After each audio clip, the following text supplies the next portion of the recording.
Hello everyone. कल market में बड़ा ही केओस रहा, तो हमने सोचा क्यों ना किसी फाइनेंशियल एक्सपर्ट को बुला के कल मार्केट की एक्टिविटीज़ जो हुई हैं उसको एनालाइज करें। आज हमें ज्वाइन कर रहे हैं श्री कृष्ण शंकर शर्मा, जो कि एक इन्वेस्टमेंट कोच, की नोट स्पीकर और बिहेवियर साइंस पे इनकी बहुत अच्छी पकड़ है। इनका करीब 30 साल से ज़्यादा का एक्सपीरियंस है म्यूचुअल फंड स्पेस में, और करीब 3400 से ज़्यादा इन्होंने इन्वेस्टमेंट सेमिनार्स और ट्रेनिंग सेशंस किए हैं इंडिया में। तो चलिए आज इनसे जानते हैं कि कल मार्केट में हुआ क्या है। तो सर, कल क्या मार्केट में बड़ा केओस हुआ है। सोशल मीडिया हम्म। पे जो देखा है वहां पे आग सी लगी हुई है स्टॉक मार्केट को लेकर। मतलब राइट। ऐसा नहीं है कि पहले कभी ऐसा कुछ हुआ नहीं होगा, लेकिन अभी सोशल हाँ। मीडिया इतना एक्टिव है कि हर एक इंसिडेंट और हर एक चीज को मतलब इतना वाइड स्प्रेड कर देता है। तो इन्वेस्टर्स के मन में राइट। एक डर है। तो हम सोच रहे हैं, हम हम्म। आपसे अच्छा कौन होगा जो हमें बता पाएगा कि एक्चुअली ये कल मार्केट में हुआ क्या है। Right right right right right. देखिए, बाजार में हुआ क्या है, ये इसकी इसकी जो एनालिसिस है, इसकी जो मीमांसा है, हर कोई करता है। क्यों करता है मुक्ता जी? कि अगर हमें ये समझ में आ जाए कि बाजार में ये क्यों हुआ है, ये क्यों घटना घटी, बाजार क्यों गिरा, बाजार क्यों बढ़ा, अगर हमें कोई समझा देता है तो हमें लगता है कि मुझे समझ में आ गया कि बाजार में ये क्यों हुआ। और जैसे ही मन को ऐसा लगता है कि मुझे समझ में आ गया बाजार में ये क्यों हुआ, असीम शांति का अनुभव होता है। और ऐसा लगता है कि मैं एक समझदार व्यक्ति हूं और बाजार के बारे में सब कुछ जानता हूं। बहुत ध्यान से आप देखिए, सब लोग बाजार में घटना घटने के बाद समझा रहे हैं ऐसा क्यों हुआ। इसको हिंडसाइट बायस कहते हैं। इसका कोई फायदा नहीं है। हर कोई यही कर रहा है, इसका कोई फायदा नहीं। लेकिन इस बात पे मैं आगे बढ़ूं उसके पहले हमें एक मामूली सी जरूरी बात समझनी है। अगर आप ये वीडियो देख रहे हैं और इस सवाल का जवाब चाहते हैं कि बाजार में क्यों हुआ और मुझे क्या करना चाहिए, तो इसके पहले मैं सभी सुनने वाले दोस्तों से गुजारिश करूंगा, और वो ये रहेगा मेरा निवेदन, कि कागज लें, कलम लें और कागज पे लिखें मैं कौन हूं। जब तक इसका जवाब आपके पास में नहीं है, आपको ये बात समझ में नहीं आएगी। मैं कौन हूं से मेरा मतलब क्या है? बाजार में शेयर्स लिस्टेड होते हैं, कंपनियों के बिजनेस लिस्टेड होते हैं जिनको हम स्टॉक्स बोलते हैं। अब जो भी बिजनेस लिस्टेड है, जैसे टीसीएस है, रिलायंस का शेयर है, एचडीएफसी बैंक का शेयर है, मुक्ता जी इसको कौन खरीदता है? एक डे ट्रेडर खरीदता है, जो सुबह खरीदता है शाम को बेचता है। एक बाय नाउ सेल टुमारो वाला खरीदता है, आज खरीदता है कल बेचता है। एक ऑप्शंस वाला भी खरीदता है, एक फ्यूचर्स वाला भी खरीदता है, एक डायरेक्ट इन्वेस्टर भी खरीदता है, एक म्यूचुअल फंड वाला भी खरीदता है, एक शॉर्ट टर्म ट्रेडर भी खरीदता है, एक लॉन्ग टर्म इन्वेस्टर भी खरीदता है, पेंशन फंड भी खरीदता है, म्यूचुअल फंड भी खरीदता है, इंश्योरेंस फंड भी खरीदता है, सॉवरेन फंड भी खरीदता है, इंटरनेशनल फंड्स भी खरीदते हैं। देखिए कितने तमाम तरह के इन्वेस्टर्स एक ही स्टॉक को खरीद रहे हैं, उसी टीसीएस को खरीद रहे हैं, उसी रिलायंस को खरीद रहे हैं। आप क्या समझती है कि सभी का ऑब्जेक्टिव एक ही है कि अलग है? इन सभी लोगों का, जो टीसीएस का, रिलायंस का, एचडीएफसी बैंक का शेयर बाजार से खरीद रहे हैं, इनका सबका उद्देश्य एक ही है? नहीं, सबका उद्देश्य अलग है, सबका ऑब्जेक्टिव अलग है। तो अगर सबका ऑब्जेक्टिव अलग है तो वो एक ही चीज कैसे खरीद रहे हैं? राइट। बस राइट। हमें यही बात समझनी है। इस बाजार में आप कौन है पहले तय कीजिए। आप ऑप्शन ट्रेडर हैं, आप फ्यूचर ट्रेडर हैं, आप लॉन्ग टर्म इन्वेस्टर हैं, आप एसआईपी इन्वेस्टर हैं, आप ट्रेडर हैं, आप स्पेक्यूलेटर, आप हैं कौन? कागज पे लिखिए। और कागज पे लिखने के बाद एक दूसरी बात अच्छी तरह से समझने की कोशिश कीजिए। इस बाजार में कौन लोग ज्यादा हैं, ट्रेडर या इन्वेस्टर? अगर बाजार में 100 लोग हैं तो 99% लोग ट्रेडर हैं। अभी सेबी की एक रिपोर्ट आई थी जो क्या कहती है कि 90% लोग जो ट्रेडिंग करते हैं वो उनको नुकसान होता है इस बाजार में।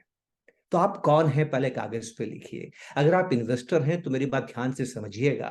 ये जो भी शोर मच रहा है, मुझे नुकसान हो रहा है, बाजार धाराशायी हुआ है, तबाही हो गई है, कोहराम मचा है, ये किस में है? ये आवाज कौन कर रहा है? ट्रेडर कर रहे हैं, जो कि 100 में से 99 है। अगर आप इन्वेस्टर हैं तो इस शोर को सुनने की जरूरत ही नहीं है, क्योंकि आपको प्रभावित नहीं करती है। तो जब तक आप ये नहीं पूछेंगे अपने आप से आप कौन है, आपको बात समझ में नहीं आएगी। एक साइकोलॉजिस्ट है जो इकोनॉमिस्ट भी है, नाम है हर्बर्ट साइमन। बहुत ही मजेदार बात कहते हैं मुक्ता जी। वो कहते हैं कि wealth of information creates poverty of attention.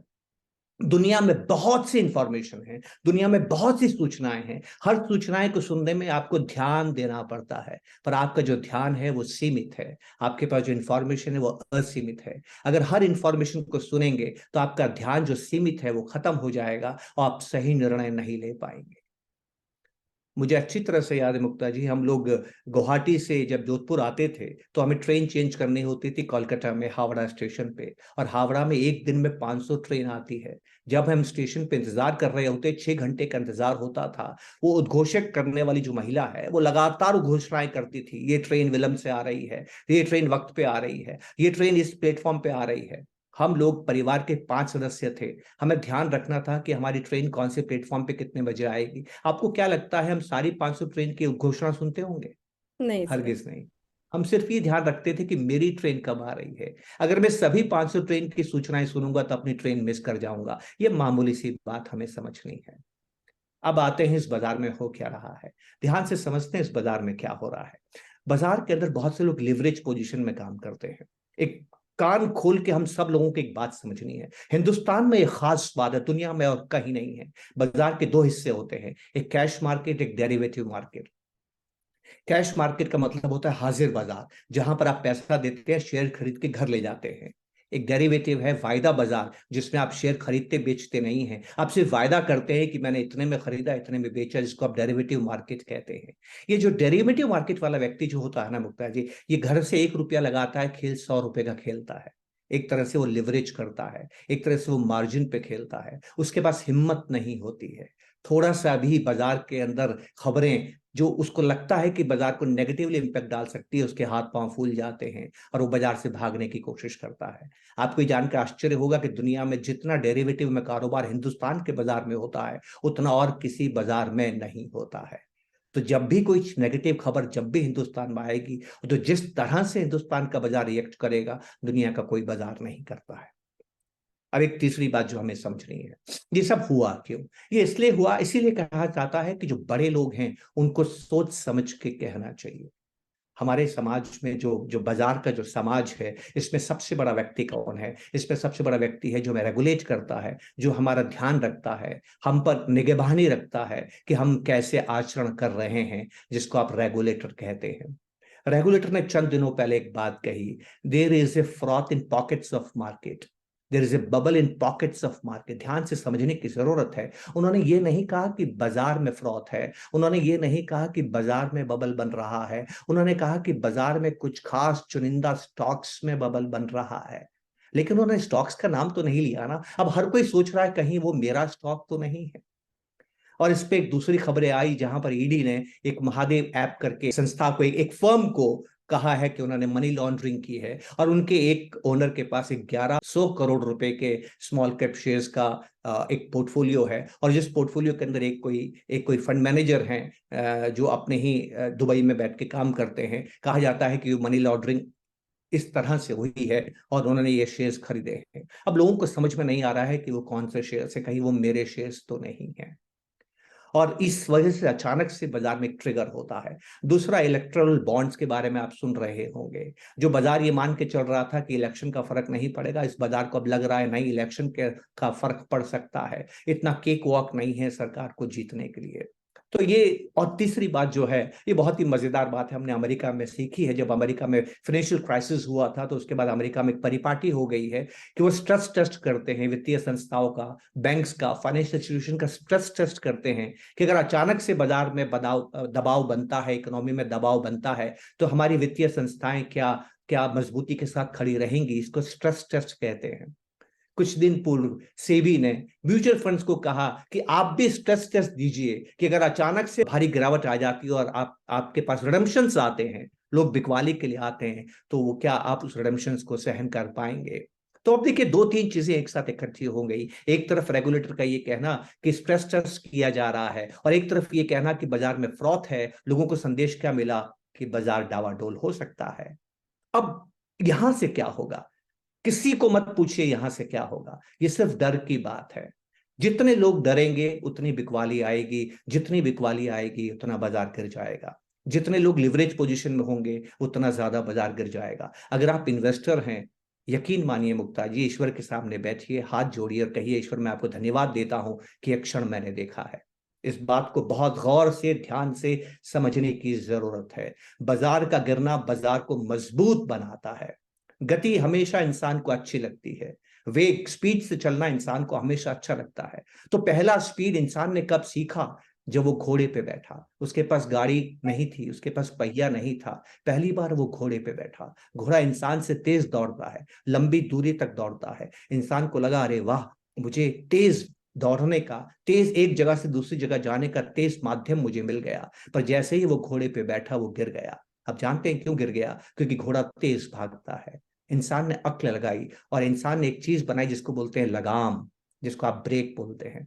आप जानते हैं गाड़ी में ब्रेक क्यों होता है? अगर आपकी गाड़ी में ब्रेक नहीं होगा तो आप गाड़ी नहीं चला पाएंगे, आपको डर लगेगा, आप धीमे धीमे गाड़ी चलाएंगे कि अगर अचानक से रोकना पड़ेगा तो मैं क्या करूंगी। लेकिन गाड़ी में अच्छे ब्रेक होंगे तो आपका आत्मविश्वास बढ़ जाएगा, अगर संकट आया तो मैं ब्रेक लगा के गाड़ी रोक दूंगी। इसीलिए घोड़े को काबू में रखने के लिए, घोड़े को काबू में रख के तेज गति पर भी चलने के लिए लगाम लगाई गई। जैसे ही घोड़े में लगाम लगाई, आप घोड़ा तेज दौड़ाने लगे। आप गाड़ी तभी तेज दौड़ाते हैं जब उसमें ब्रेक की सुविधा होती है। ब्रेक लगते रहना चाहिए, रुकावट आते रहनी चाहिए। यही प्रकृति का नियम है। प्रकृति के अंदर हमेशा सर्वाइवल ऑफ फिटेस्ट का काम होता है। आप तभी सर्वाइव करते हैं जब कमजोर गिर जाते हैं। कमजोर गिर जाते हैं इसका मतलब क्या है, हम आगे बात करेंगे। ये ट्रेडर्स के लिए है, इन्वेस्टर्स को बिल्कुल भी चिंता की जरूरत नहीं है। अगर आप इन्वेस्टर हैं तो उत्सव मनाइए कि एक क्षण बाजार में आया है। मैं तो कल रात से बहुत खुश हूं कि बाजार में हुआ है। सर इतने अच्छी तरह आपने समझाया कि ब्रेक लगने चाहिए, यानी उतार चढ़ाव तो आता ही रहेगा, तो वो बेयर आता करना ही रहे। चाहिए। हाँ बिल्कुल। और मतलब आपने, मेरा जो नेक्स्ट सवाल था वो आप ऑलरेडी जवाब दे चुके हो कि भाई ये कब तक चलेगा। तो लाइक समझ में आ रहा है कि ये तो चलता ही रहेगा, इस तरह से ही चलती रहेगी कहानी। एक बहुत ही मजेदार बात मैं आपसे कहना चाहता हूँ, इन्वेस्टर्स के लिए कहना चाहता हूँ। मुझे आप ही की टीम में जया जी हैं, उन्होंने मेरे को ये चार्ट भेजा था जो कि मैं आपके साथ में विस्तार के साथ बात करना चाहता हूँ। और अभी मैं उन लोगों से मुखातिब हूँ जो इन्वेस्टर्स हैं। और इन्वेस्टर्स भी कौन से हैं? जो म्यूचुअल फंड्स के इन्वेस्टर्स हैं। मैं हमेशा अपने सोशल मीडिया पोस्ट में बहुत पुरजोर तरीके से इस बात की वकालत करता रहा हूँ कि डायरेक्ट शेयर्स के मुकाबले आप म्यूचुअल फंड्स में निवेश करें। म्यूचुअल फंड्स दीर्घकाल में, लॉन्ग टर्म में सदैव आपको डायरेक्ट शेयर से ज्यादा रिटर्न देंगे। ये मतलब ही नहीं है। सिर्फ 0.001% लोग हैं जो म्यूचुअल फंड से ज्यादा रिटर्न कमा सकते हैं। और ध्यान से इस बात को समझने की मुक्ताजी जरूरत है। ध्यान से देखिएगा। लोग कह रहे हैं बाजार में कोहराम मचा है, लोग कह रहे हैं बाजार में तबाही आई है, लोग कह रहे हैं बाजार के अंदर कुछ स्मॉल कैप शेयर्स हैं जो 60% गिर गए हैं, 50% गिर गए हैं, 35% गिर गए हैं, 40% गिर गए हैं। छोड़िए, वो तो पंटर स्टॉक्स हो सकते हैं, मामूली स्टॉक्स हो सकते हैं जिनके बारे में सेबी चेयरमैन बात कर रही हैं कि इसमें स्पेकुलेशन है, मैनिपुलेशन है। वो उन शेयर्स की कहानी होगी। अच्छे शेयर्स की कहानी की बात करते हैं। हिंदुस्तान में 5,000 स्टॉक्स लिस्टेड हैं मैम, उसमें से केवल 500 स्टॉक्स है जिसमें म्यूचुअल फंड निवेश करता है। म्यूचुअल फंड बहुत सोच समझ के निवेश करता है। फिर कभी हम बात करेंगे म्यूचुअल फंड क्यों सोच समझ के निवेश करता है, उसका कारण क्या है, म्यूचुअल फंड की ताकत क्या है, म्यूचुअल फंड की शक्ति क्या है। वो आज का विषय नहीं है। पर म्यूचुअल फंड में खास बात क्या है, आइए इस बात को समझते हैं। आपके सामने मैंने चंद म्यूचुअल फंड के जो स्मॉल कैप फंड है उनके नाम लिखे हुए हैं। सबसे पहले हम एक इंडेक्स को लेते हैं जो निफ्टी का इंडेक्स, एनएससी का इंडेक्स है, निफ्टी स्मॉल कैप 250। ध्यान से देखिए, ये जो इसका जो हाई था, पिछले एक साल का जो हाई था, वो 7 फरवरी 2024 को बना। और कितना था? 15,390। स्मॉल कैप का इंडेक्स कहां पहुंचा? 15,390। और कल ये रह गया 13,473। तो हमने क्या देखा? 12.5% की गिरावट स्मॉल कैप के इंडेक्स में आई है। एक और दूसरा इंडेक्स है स्मॉल कैप का जिसको आप निफ्टी स्मॉल कैप 100 कहते हैं।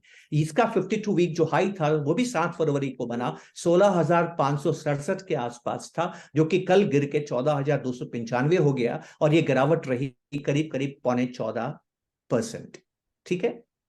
अब देखिए, भूल जाइए उन शेयर्स को जिन शेयर्स में 50% की गिरावट है, 60% की गिरावट है, और लोग कह रहे हैं कि शेयर्स के भाव ऐसे आ गए जो उम्र में कभी नहीं बढ़ेंगे। इस तरह से डराया जा रहा है। छोड़िए उन लोगों की बातों को, छोड़िए, म्यूचुअल फंड्स की बात करते हैं। आपके सामने जो सबसे बड़ा स्मॉल कैप फंड है, सबसे बड़ा स्मॉल कैप फंड है, वो कौन सा है? Nippon India small cap fund. 46,000 crore का एयूएम है। उसकी गिरावट कितनी है? 8.45, सिर्फ 8.45। सबसे ज्यादा गिरावट जिस स्मॉल कैप फंड में आई है इन दिनों में, वो एचएसबीसी स्मॉल कैप फंड है, जिसमें गिरावट 11.11% है। हर एक म्यूचुअल फंड की गिरावट आप देख लीजिए, वो इंडेक्स की गिरावट से कम है।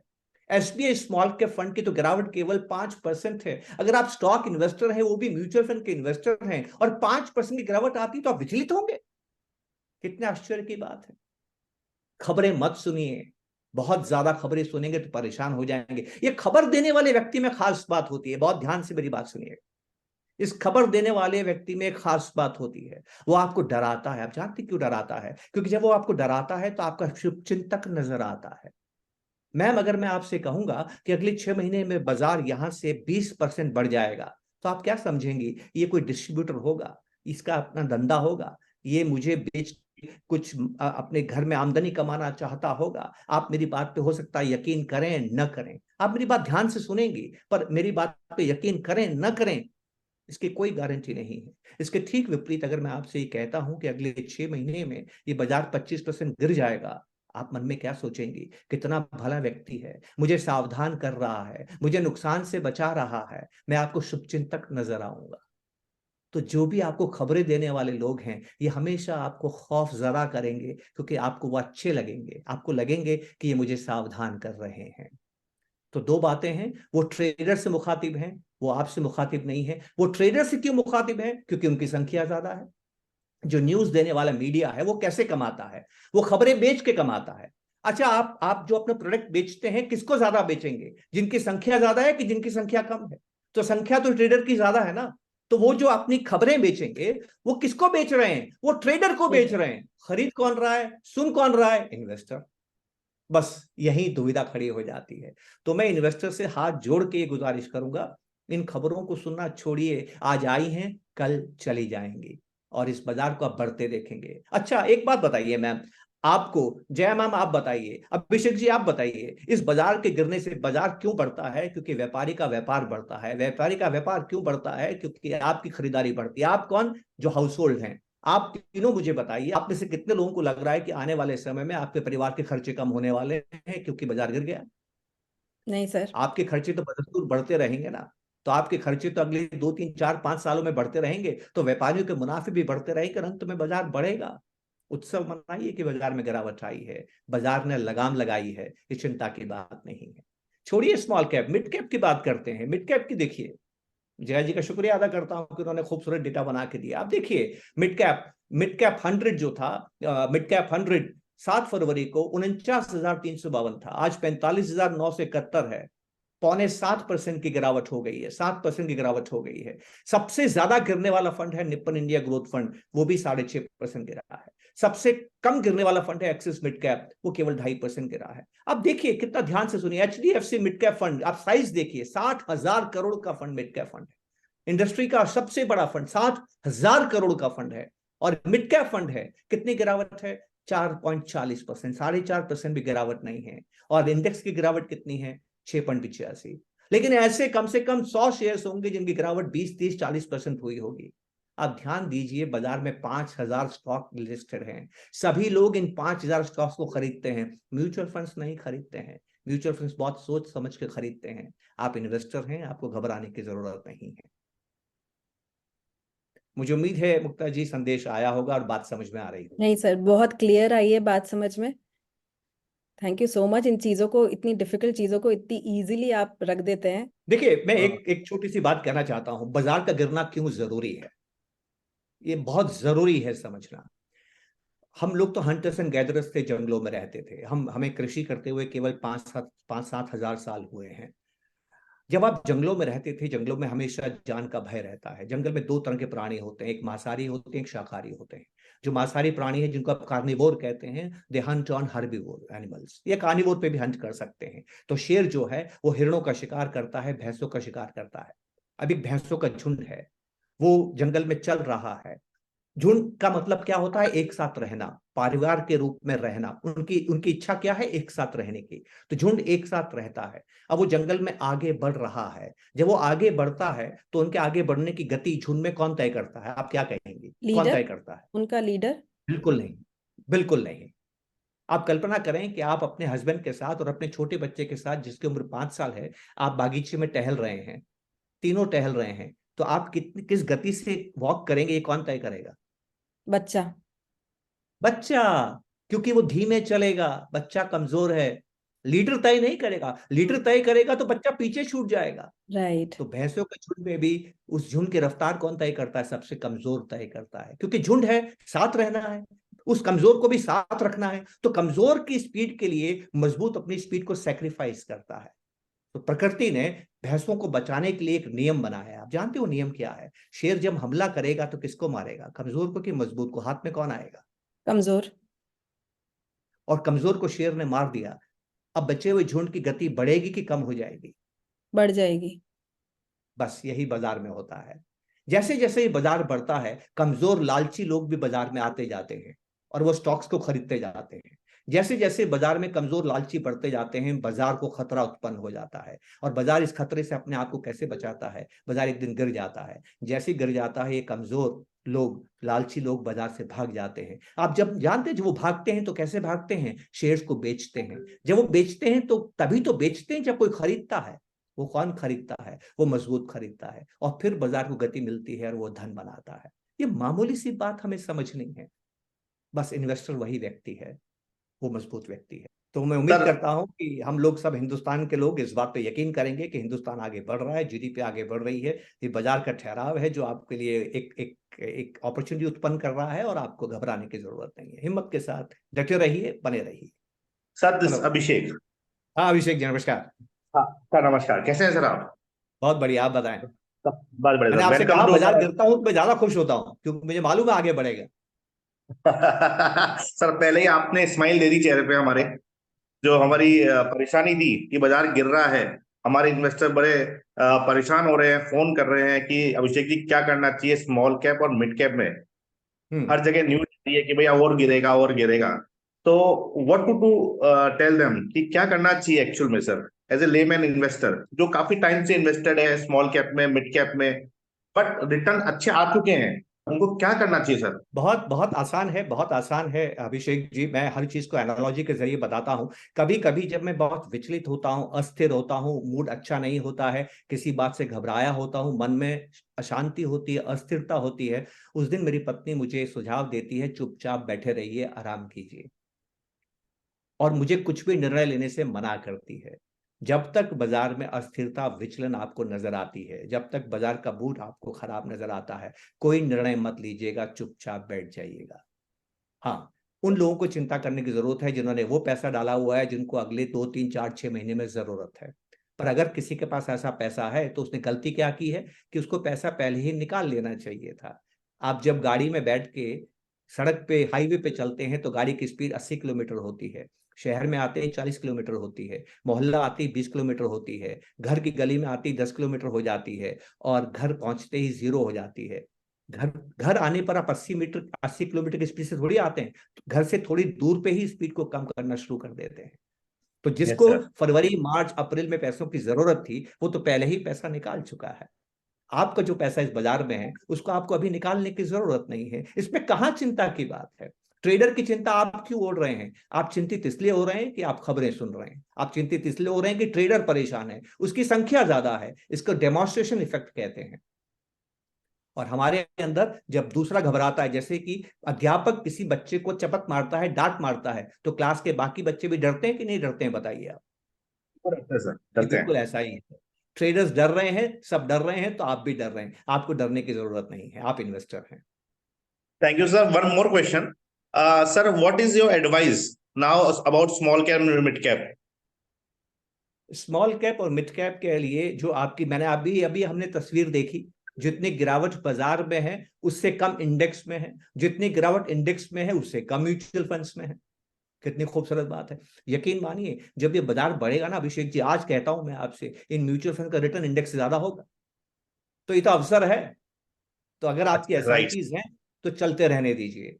राइट, अगर आपके पास लमसम पैसा है तो जब जब बाजार गिरे टुकड़ों में डालते रहिए, आपको घबराने की जरूरत नहीं है। मेरा एक क्वेश्चन है सर, अभी लमसम के थ्रू इन्वेस्टमेंट शुरू करना चाहिए या एसआईपी के थ्रू? ये एक बहुत बड़ी बहस इंडस्ट्री में होती है, निवेशकों में होती है, कि लमसम अच्छा है कि एसआईपी अच्छी है। हमें एक साधारण सी बात समझनी है, ये दोनों म्यूचुअली एक्सक्लूसिव नहीं है, ये कॉम्प्लीमेंट्री हैं, दोनों साथ चलते हैं। जय मैम, आप देखिए लमसम क्या होता है। लमसम का मतलब है वो पैसा जो आपके पास रखा हुआ है, इसका मतलब ये आपकी पास्ट सेविंग्स है, भूतकाल की बचत है। एसआईपी का मतलब क्या होता है? आज निर्णय लेना, उस पैसे को बचाना जो आप कल कमाएंगे। आप खर्चा कैसे करती है मैम? आपके पास दो तरीका का खर्चा होता है। एक, आप गूगल पे से पेमेंट करती हैं, यूपीआई से पेमेंट करती हैं, ठीक है? वो कैसे करती हैं? आपके बैंक में रखा हुआ पैसा निकलता है कि नहीं? ठीक है, रखा हुआ, पहले से ही पैसा कमाया हुआ है, वो आप खर्च कर रही हैं। दूसरा, आप क्रेडिट कार्ड से पैसा खर्च करती हैं। ये कौन सा पैसा है? जो आपने कमाया नहीं है, फ्यूचर में कमाएंगे और क्रेडिट कार्ड को पे करेंगे। ठीक है, तो एसआईपी क्रेडिट कार्ड का ही रूप है। क्रेडिट कार्ड खर्चे का रूप है, एसआईपी फ्यूचर इनकम को सेव करती है और लमसम पास्ट इनकम को सेव करता है।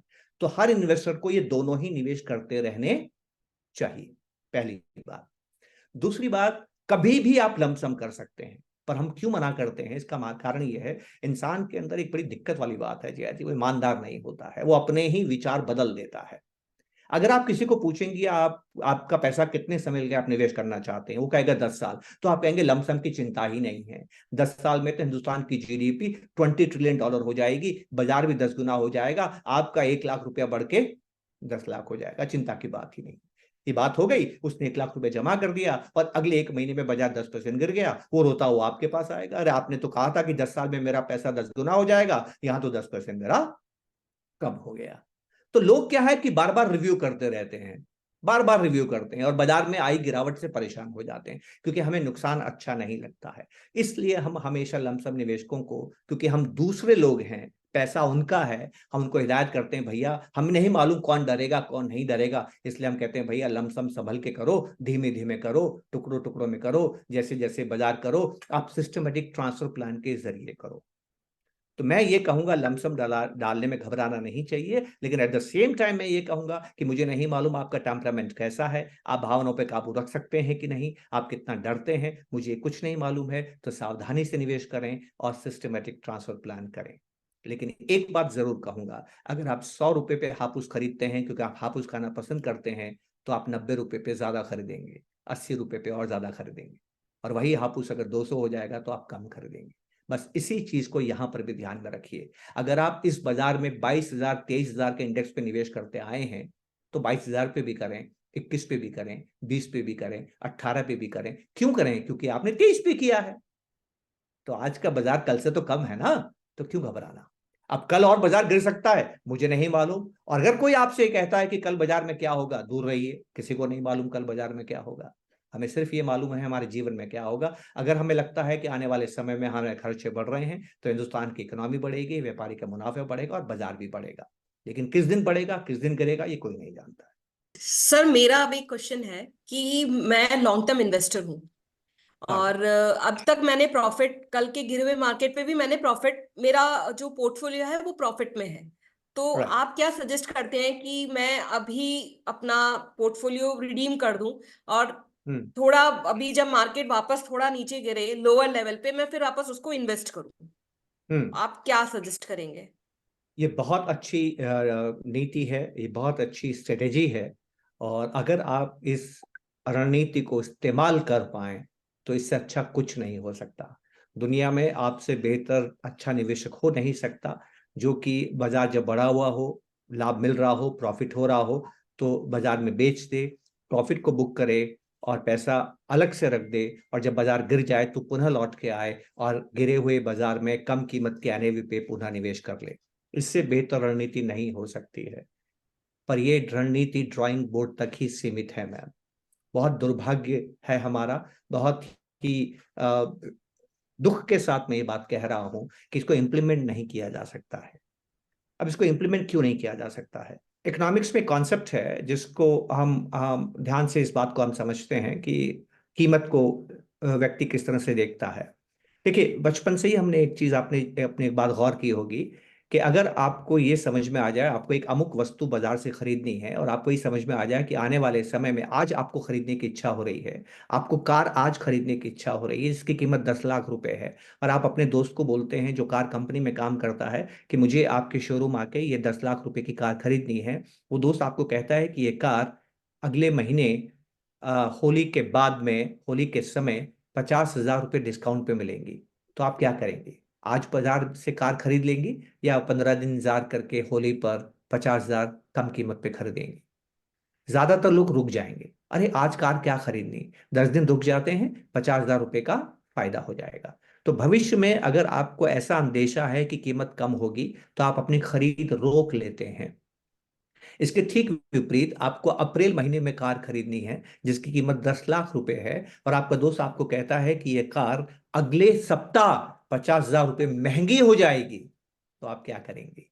जो कार आपको अगले महीने खरीदनी है आप इसी सप्ताह खरीद लेंगी, क्योंकि अगर अगले महीने खरीदेंगी तो 50,000 रुपये ज्यादा देने होंगे। तो हमने बचपन से क्या देखा है कि अगर कोई वस्तु की कीमत बढ़ने की अंदेशा होता है तो आप पहले खरीद लेते हैं, कीमत बढ़ने से पहले खरीद लेते हैं।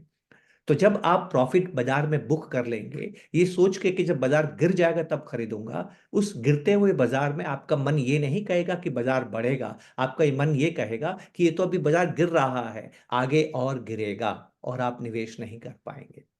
तो 100 रुपए की चीज आप 90 रुपए पे निवेश नहीं करते हैं ये सोच के कि वो 80 चली जाएगी, और वो 80 चली भी जाती है तब आपको लगता है कि 70 चली जाएगी, और मान लीजिए 80 से मुड़ के वो चीज वापस 90 हो जाए तब भी आप नहीं खरीद पाएंगे, क्योंकि तब आप सोचेंगे 80 में छोड़ दिया तो 90 पे कैसे खरीदो। तो ज्यादातर लोग इस तरह की जो नीति बनाते हैं वो कागजों पे अच्छी लगती है, हम कर नहीं पाते हैं। इंसान भावनाओं को पुलिंदा है, हर एक को तो कृष्ण मिलता नहीं है, हर अर्जुन तो हर व्यक्ति है, हर एक को कृष्ण तो मिलता नहीं है। इसलिए मैं कहता हूं कि आपको वित्तीय सलाहकार की जरूरत है, उसके बिना आप अपने भावनाओं पर काबू नहीं रख सकते हैं। बाजार में तो उतार चढ़ाव आएंगे, बाजार कभी भी गिर सकता है, बाजार कभी भी बढ़ सकता है। ये गिरावट इतिहास में पहले भी हुई है, ये गिरावट आगे भी होती रहेगी। ये गिरावट आपको मानसिक रूप से भावनात्मक रूप से परेशान न करे, इसलिए आपको साथी की जरूरत है जिसको आप फाइनेंशियल एडवाइजर कहते हैं। Thank you so much sir, इतनी पेचीदा और जो चीज़ें हो रही हैं इतने सिंपल तरीके से बताई हैं, और जो एग्जाम्पल्स आपने यूज़ किए हैं जो हमारे लाइफ में हमारे साथ ही होते रहते हैं और उससे चीज़ें समझाई हैं, उससे काफ़ी कुछ क्लैरिटी है। शायद हमारे जो व्यूअर्स हैं उनको भी आज थोड़ा इस सारे डिस्कशन से क्लैरिटी मिलेगी, जो भी उनके मन में डाउट्स चल रहे थे कुछ क्लैरिफिकेशन ज़रूर मिलेगी उनको। So thank you very much thank you, sir, thank you so much. बहुत बहुत शुक्रिया। मैं अर्थप्रज्ञ का और अर्थप्रज्ञ टीम का शुक्रिया अदा करता हूं कि उन्होंने सही समय पे, बहुत ही सही समय पे इस वीडियो को बनाने की कोशिश की है, इस इंटरव्यू की कोशिश की है। बहुत रिलेवेंट है, बहुत प्रासंगिक है। ईश्वर करे कि ये लोगों तक पहुंचे और हमें उनको ये बात समझ में आए। आपने मुझे अवसर प्रदान किया, इसका बहुत बहुत शुक्रिया। नमस्कार दोस्तों, जय हिंद। बाजार में उत्सव मनाइए, ये आपकी लगाम आपके हाथ में है, चिंता न करें। Thank you for watching. अगर आपको ये वीडियो अच्छा लगा और आप चाहते हैं हम और ऐसे वीडियो लेके आपके सामने आए तो लाइक और शेयर कीजिए और हमारे चैनल अर्थ प्रज्ञा को सब्सक्राइब कीजिए।